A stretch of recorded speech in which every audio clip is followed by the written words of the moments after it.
펜디나 에르메스, 디올, 보테카 베네타 세계적인 브랜드하고 굉장히 많은 협업들을 하셨고 스펙트럼이 굉장히 넓고 내가 보기에는 되게 부럽기도 하고 저는 여러 가지 모습을 갖고 있다고 생각을 해요. 작업실에서 이광호와 네. 또 가정 안에서 이광호는 좀 다를 수 있고 설거지도 해야 되지, 청소도 해야 되지, 뭐 근데 너는 안 온다니? 집에서?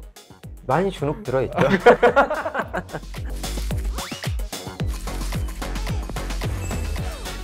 네, 안녕하세요 여러분, 반갑습니다. 100% 와이프로의 백종원입니다. 오늘 여러분들과 인사이트를 주고받을 굉장히 대단한 분을 모셨는데요, 이광호 작가님 모셨습니다. 안녕하세요, 이광호입니다.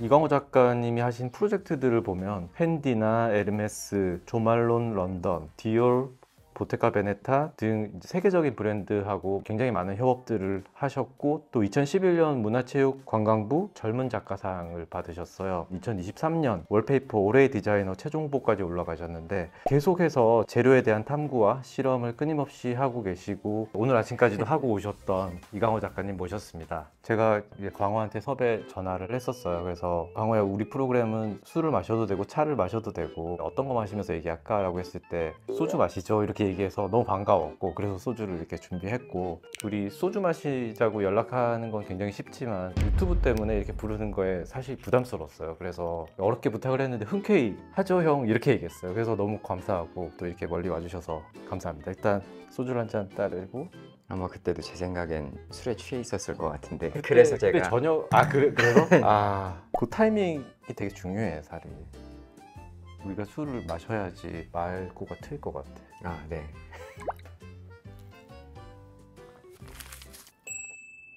예전에 같이 협업해서 작업했었던 게 되게 오래전이더라고. 맞아요. 엔드피스를 아, 했었잖아. 네네. 엔드피스가 벌써 9주년 됐다고 이제 문자가 왔는데 상공간이 9년을 버틴다는 게 엄청 어려운 일이잖아. 보통은 신체 안에서 이루어지는 크기를 주로 다뤘었다면 엔드피스 공간 같은 경우에는 벽 전면을 다 짜서 감싸는 방식이었기 때문에 저한테도 되게 흥미로운 프로젝트이기도 했고 큰 도전이기도 했어요. 이제 처음 하는 거다 보니까 상상 속에 있는 거를 구현을 할 때 과연 어떻게 보여질까 이런 고민들이 많았던 것 같아요. 우리가 전선으로 니팅 작업을 했는데 이거를 현장에 설치하려고 가지고 와서 엮으려고 했는데 이제 무거울 건 어느 정도 예상했지만 이게 이제 생각대로 안 걸리는 거지. 그렇죠. 그때 오픈 당일까지 했어요. 새벽 3시인가 4시에 그 부족한 부분을 현장에서 제가 짰었거든요.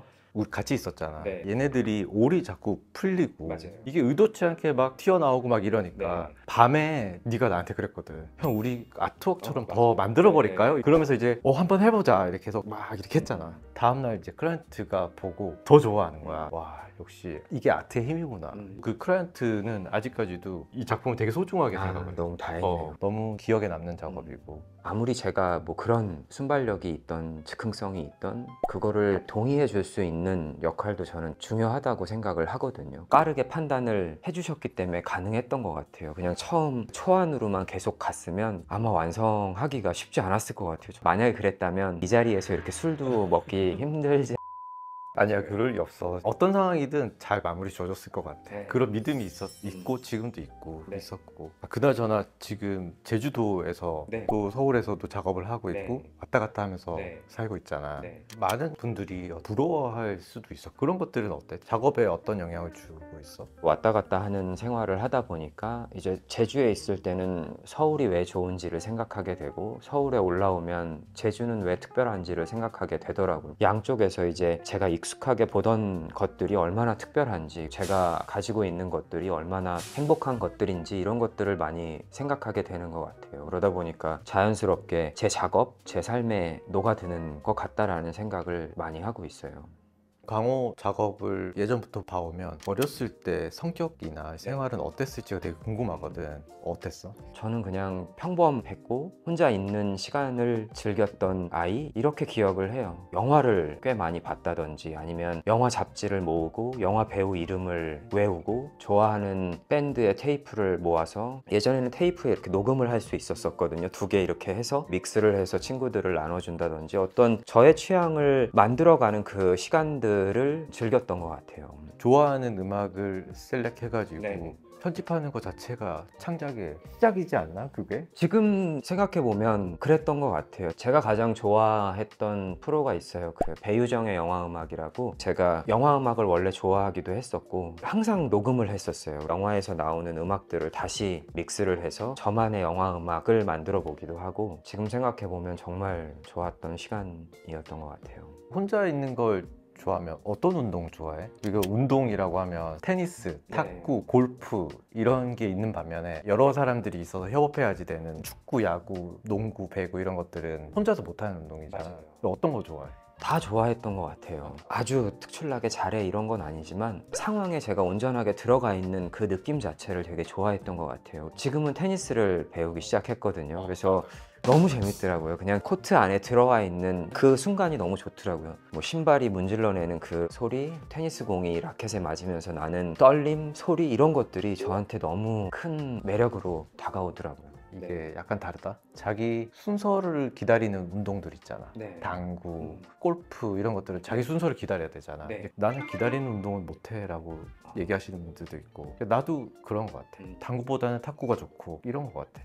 저는 남이 하는 거 보는 것도 꽤 재밌더라고요. 어떻게 보면 영화 좋아했던 것도 그런 것 같아요. 영화 안에 벌어지는 일들을 저한테 되게 많이 대입을 시켜보고 그러긴 했었어요. 저라면 어떻게 행동했을까? 그러다 보니까 제 작품 활동이라든지 이런 면에 있어서도 영향을 미치지 않았을까 이런 생각도 들고요. 그러니까 혼자만의 시간들을 많이 즐기고 이랬던 성향이 지금 작가 활동하는데도 많은 영향을 줬었구나. 그랬을 것 같아요. 지금 생각해 보니까. 나는 창작 활동을 하는 데 있어서 결핍이라는 거를 되게 중요한 요소라고 생각을 하는 사람 중에 하나인데, 어렸을 때 뭐 가정이나 주변 환경에서 느꼈던 결핍 같은 게 있어? 이제 어렸을 때이긴 하지만 가정 환경 자체가 아주 풍족하거나 그러지는 않았었어요. 뭐 중학교 때 뭐 엄마 아빠랑 우유 배달을 한다든지 신문 배달도 했었었고, 영화 기생충에서 나오는 장면처럼 반지하에서 살아본 경험도 있었고, 사실 그때 당시에는 엄청 싫었거든요. 뭐 새벽 5시, 6시 사이에 일어나서 배달하는 행위 자체가 싫었던 것 같아요. 당시에 또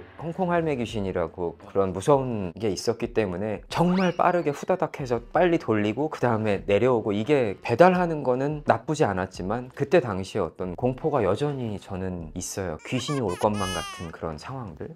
근데 그때 당시에 이제 크게 결핍이라고 느끼진 않았던 것 같아요. 시간이라든지 공간을 제가 나름 잘 활용했다고 생각이 들어지고, 제가 지금 작업 활동을 하면서 만나는 사람들, 협업하는 그런 순간들, 이 모든 것들이 제가 어렸을 때 경험해 봤거나 노출이 되어 있었던 그런 상황들이 아니었기 때문에 모든 활동에 대해서 흥미를 느끼고 만족감을 느끼고 감사함을 느끼고 작업하는 데 있어서 큰 영향을 미치고 있구나라고는 확실하게 느끼는 부분인 것 같아요. 누군가에게는 그런 상황들이 결핍으로 느껴질 수 있겠지만 그렇죠. 그걸 결핍이라고는 느끼지 않고 그거를 되게 자연스럽게 그냥 받아들이고 맞아요. 즐겼던 거네. 네. 나는 그렇거든.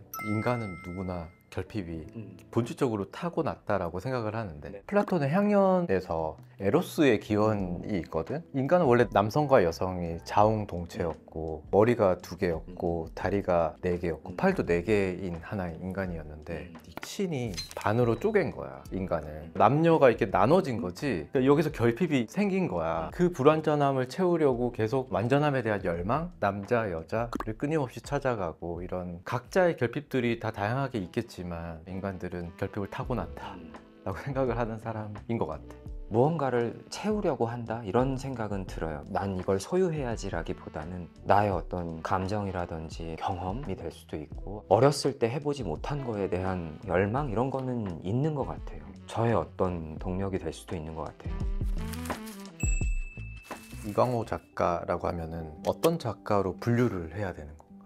경험해보고 싶은 게 아직 많거든요. 특정한 단어로 저를 분류하고 싶지는 않다라는 생각이 계속 들더라고요. 제가 먼저 나서서 저는 무슨 디자이너입니다, 이런 것만 합니다, 이렇게 얘기하고 싶진 않다 이런 생각이에요. 스펙트럼이 굉장히 넓고 굉장히 다양한 작업을 하고 내가 보기에는 되게 부럽기도 하고, 예전에 이제 공간도 작업을 했잖아. 네. 성수의 비커 맞아요. 매장도 작업했고 아모레퍼시픽 네. 할 때 안에 테넌트 매장들도 맞아요. 직접 디자인을 하고, 또 그 안에 공공 가구들도 네. 디자인하고 했었잖아. 또 다른 전시도 또 개인 전도하고 막 이런 것들이 또 앞으로도 뭘 더 할 수 있을까 이런 궁금증도 생겨나게 되는 작가인 것 같아. 굉장히 다양하게 재료들을 쓰고 연구해서 작업들을 하고 있잖아. 과는 금속공예과를 갔단 말이야. 그 이유는 있어? 금속공예과를 선택한 이유? 영화를 봤기 때문에 그럴 수도 있을 것 같아요. 그냥 만약에 여자친구가 생긴다면 주얼리 같은 거는 제가 직접 만들어서 선물을 하면 너무 멋있겠다라는 그런 생각이 있었던 것 같아요. 다른 비교과는 없었었고 제가 다른 학교에 모두 다 동일한 과에 지원을 했었던 거죠. 근데 이제 다 떨어지고 홍대만 붙었기 때문에 이제 홍대를 다니게 됐던 거고.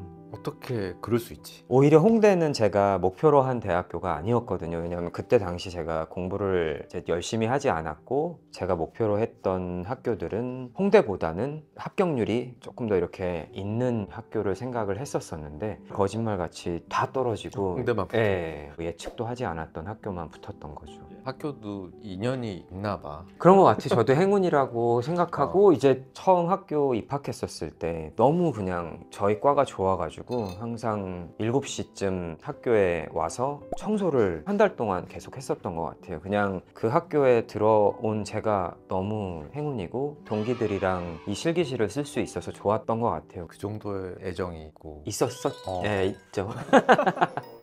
야, 그러면 궁금한 게 결혼할 때 지금의 아내한테 네. 반지를 만들어서 줬어? 결혼 반지는 사실 못 만들었었고 왜냐하면 저희가 좋아하는 브랜드가 있었어요. 결혼을 하면 여기서 결혼 반지를 하고 싶다라는 꿈이 있었어요. 그래서 정말로 뭐 예물로 반지만 해가지고 결혼을 했었었죠. 두 사람의 취향도 비슷했구나. 잘 맞았던 것 같아요. 그래서 저도 뭐 연애 초반에는 반지, 뭐 귀걸이, 브로치 엄청 만들었었죠. 저도 그거 다 가지고 있어? 가지고 있어요. 와, 그게 나중에 시간이 좀 지나서 다 전시가 될 수도 있겠다. 그럼 좋죠. 제가 만들었던 작업이니까 순수했었던 시절에 작품 활동을 하는 게 스스로를 탐험하는 느낌이다라고 했잖아. 어떤 의미를 가지고 있는 거야? 작업으로 인해서 저를 점점 더 알아가게 되는 것 같아요. 저의 생각을 어떻게 하면 조금 더 잘 표현할 수 있을지 저를 계속 탐구해야 되는 것 같아요. 사실 재료에 대한 탐구를 항상 얘기하지만 그 재료를 저로 볼 때가 더 많거든요. 뭐 예를 들면 짜는 것도 그렇고 제가 주로 쓰고 있는 적동이라는 금속을 볼 때도 저 같다는 생각을 되게 많이 하거든요. 적동이 가지고 있는 특징 중에 다른 재료보다도 약간 무른 성질을 갖고 있고 만졌을 때 지문 이런 거에도 되게 취약하거든요. 그런 재료들이 주는 모습들이 저 같다고 생각이 많이 드는 것 같아요. 어떤 작가의 작품을 보고 그 작가가 생각나거나 네. 되게 닮아 있거나 네. 이러한 상황들이 굉장히 좋다라는 네. 생각이 나도 몇 번 한 적이 있거든. 건축일 수도 있고 네. 뭐 페인팅일 수도 있고 공간일 수도 있고 근데 강호 작업도 보면 나는 그런 생각을 했었던 것 같아. 하나의 정체성이 된 것 같고 네. 그것들이 끊임없이 또 발전하고 변화하고 나를 발견하고 이러한 과정을 계속 거치면서 성장하는 거잖아. 네, 맞아요. 인생에 있어서 가장 큰 전환점 이런 것들이 혹시 있었다면 언제였던 것 같아? 당연히 아이가 생겼을 때인 것 같아요. 본격적으로 작업을 시작할 때부터 첫째 아들이 있었기 때문에 이제 작업이랑 저의 삶이랑 어느 정도 구분이 될 수 있었던 것 같아요. 그게 아니었다면 저의 사이클 자체도 뒤죽박죽이었을 것 같아요. 아이가 생김으로 인해서 정확하게 작업해야 될 시간을 구분 짓고 그 이후에는 가족들과 보내는 시간을 나눈다든지 작업실에서의 이광호와 네. 또 가정 안에서의 이광호는 좀 다를 수 있고 저의 직업을 구분하지 않는 것처럼 저는 여러 가지 모습을 갖고 있다고 생각을 해요. 뭐 아빠일 수도 있고 친구일 수도 있고 작업을 하는 사람일 수도 있고 제가 집에 갔었을 때는 저의 역할이 또 많거든요. 뭐 설거지도 해야 되지 청소도 해야 되지 뭐 분리수거 해야지. 그쵸. 예. 역할이 분명히 구분은 되어 있지만 그 역할을 수행하는 저의 모습들이 다양한 거다라는 생각을 해요. 맞아. 나도 이 작업실 안에서 디자인할 때 나랑 또 집에서 나는 분리돼서 좀 다른 것 같기도 하거든. 나는 왜 이렇게 맨날 집에 가면 혼나는 걸까? 근데 너는 안 혼나니? 집에서? 많이 주눅 들어있죠. 이렇게 설거지를 아무리 열심히 해도 아쉬운 부분이 있으니까 아무래도 저희 아내 입장에서 보면 열심히 하는데도 불구하고 뭔가 나사 빠진 모습이 보일 수도 있는 거죠. 인간적인 거지. 그쵸. 이게 막 네. 열심히 설거지 했는데 나는 뭐 정말 깔끔하게 딱 했는데 오빠 설거지 한 거야?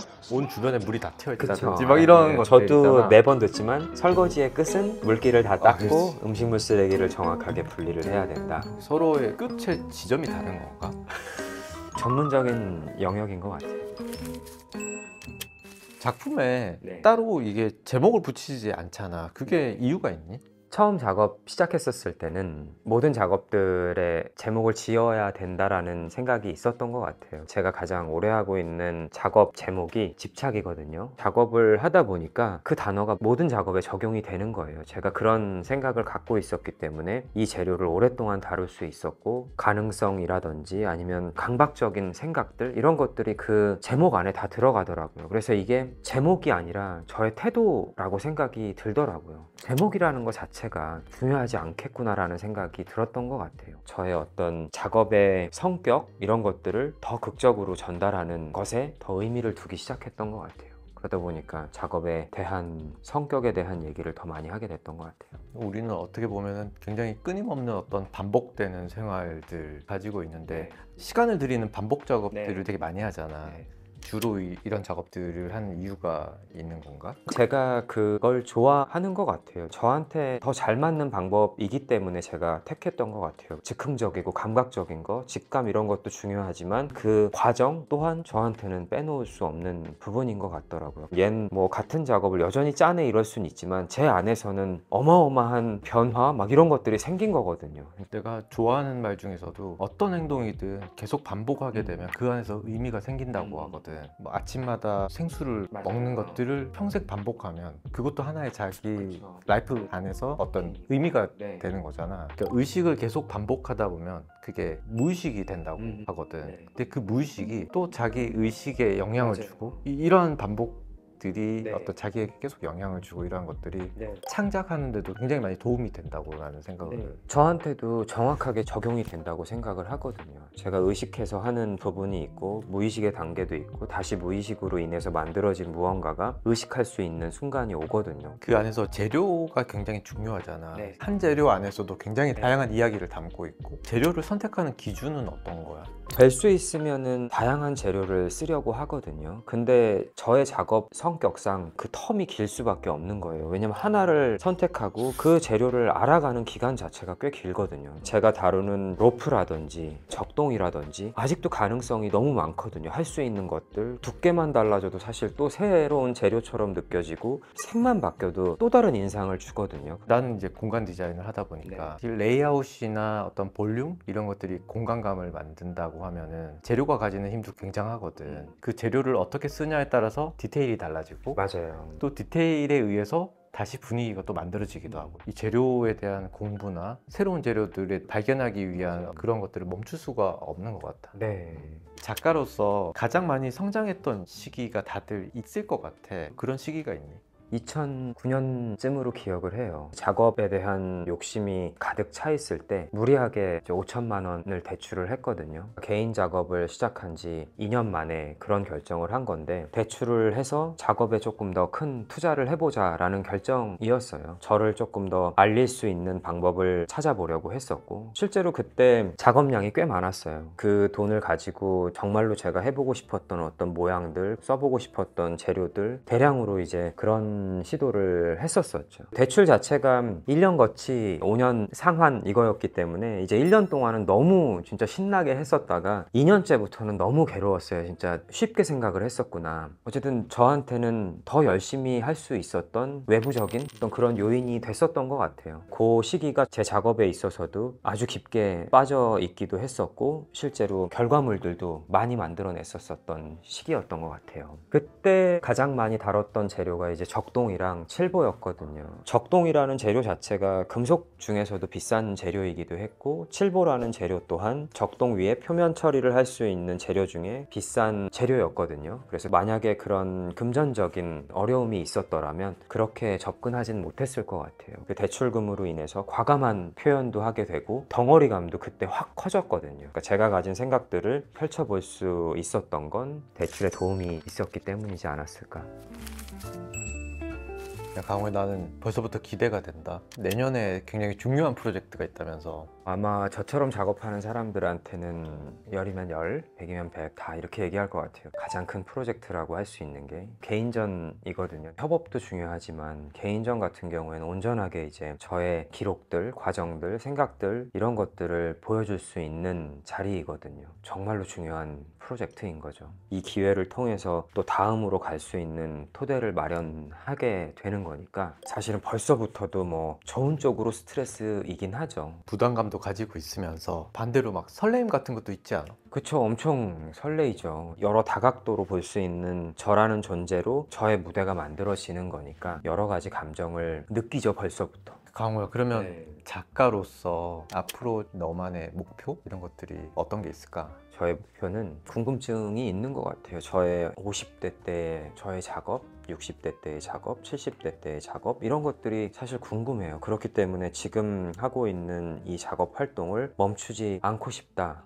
라는 생각이 가장 크고, 어떤 걸 위해서 나를 이야기하고 나의 생각들, 감정들을 표현하려고 했는지 이런 것들이 궁금해요. 지금은 사실 저도 이런 것들을 명확하게 얘기하면서 가기에는 아직은 미숙한 것 같아요. 끊임없이 내가 하고 있는 생각들, 고민들을 발견하고 그것들을 또 작품으로 만들어내고 그 작품을 보면서 나를 또 발견하고 그쵸. 어떤 평론가가 얘기한 걸 들었는데 어떤 한 작가를 판단하고 그 작업에 대한 평가 같은 것들을 하려면 그 작가의 30년을 들여다봐야 된다고 하더라고. 앞으로 더 많은 작업들을 해나갈 거잖아. 네. 그래서 그게 엄청 기대되고 어떤 생각들을 하고 이 작업을 했을까 이런 것들을 생각하면서 보게 될 것 같아. 어디서 전시하는 거야? 지금 계획은 리안 갤러리 서울에서 내년에. 서울에서 네. 기대됩니다. 꼭 놀러 초대해 오세요. 주셔서 네, 당연하죠. 그때도 또 소주 한잔 하고 네, 그때는 카메라 없이. 이렇게 흔쾌히 와줘서 아, 다시 한번 너무 네. 고맙고 어떻게 보면 저한테는 되게 특별한 자리일 수밖에 없는 것 같아요. 제가 가진 생각들, 작업에 대한 태도, 그런 얘기를 하는 자리임과 동시에 또 형이랑 이렇게 솔직한 얘기를 나눌 수 있다는 게 쉽지 않은 경험이었던 것 같아요. 네, 100% 와이프로 오늘은 이광호 작가님 모셔서 얘기를 나눴는데 자아를 계속 고민하고 발견하려는 어떤 그런 노력에 의해서 이런 작업들이 나왔구나라는 인사이트를 또 얻으면서 저 또한 작업을 할 때 내가 나를 발견할 수 있는 어떠한 이런 것들도 한번 생각해보는 그런 자리였던 것 같습니다. 100% 와이프로 이광호 작가님 편은 여기까지 하겠습니다. 감사합니다. 고생했다 광호야. 네, 끝났다 드디어. 떨려서 죽는 유튜브가 이런 거야. 좀 못할 것 같아요.